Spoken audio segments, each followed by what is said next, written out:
May maniguya ing MJP team kim pa magpasang Certificate of Candidacy king tauling aldoning filing ngening Martes 8 ning Oktubri. Kabuklating COMELEC Office king San Simon, ni muna na lang incumbent Mayor JP Punsalan at aspiring Vice Mayor Janice Punsalan ding karelang kagrupo. Mitatang lareng mitandem areti apambato ning Nationalista Party. At tsuneging katlong termino na Mayor Punsalan, kabang iniimo munang sabak na king politika ning kayang anak ametong a nurse. Asahan po, ngayon pa po, tuloy-tuloy na po yung proyekto na gagawan tayo ng then kalsada, dalan, intete, gawin mo na naman ining Kentulaok.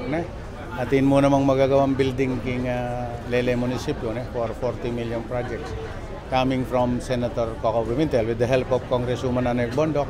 Kilog ning aduang termino, ana mabanwa na king katungkulan ning alkalde, 4 beses sinuspindi ning provincial government king rekomendasyon ng Governor Dennis Pineda at ning sangguniang panlalawigan kaugnay ning pisasabyan king gabun aseli na ning lokal a kapanibalan. Makanyan man, ding suspension orders areni lakwas kanong migpatibe kang Punsalan ni etatabili king laban. Lalo na pong etapang at may tibe, rengke kaming supporter.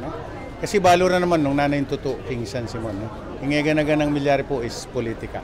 Apili niya kanong Mayor JP nakatandeming kayang anak bang asiguro yung pamisan metong king Balen na king salukuyan. Magulo kanu, paulining politika. Ay siguro kasi munang-muna nung kayo midadaya kayo. Sigurado kang nakalokpan, nakamulangan, nakahasa, nakapag-traderan. Siyempre, nung naning tenam ning pengari, makanyan mo naman kinala. Gulo po talaga yung San Simon, saka sa sobrang daming pinagdaanan ng father ko. Ito na lang po yung may offer ko na tulong. Lagi lang po ako nasa tabi niya. Kung ano man po yung will ni Lord na para sa father ko at para sa akin. Siguro kahit anong pagsubok, ito na siguro yung magiging purpose ko kahit umiwas pa ako, pero siguro kinatok na talaga ako ni Lord na kailangan tulungan yung father mo at yung bayan namin ng San Simon para po magkaroon na po ng unity. Sinigurado da naman ding mitatang na makataya pa mo rin king mabilog asang guniang bayan na ating 8 konsehal ing check and balance king munisipyo. Yes, there is councilors. They are independent-minded.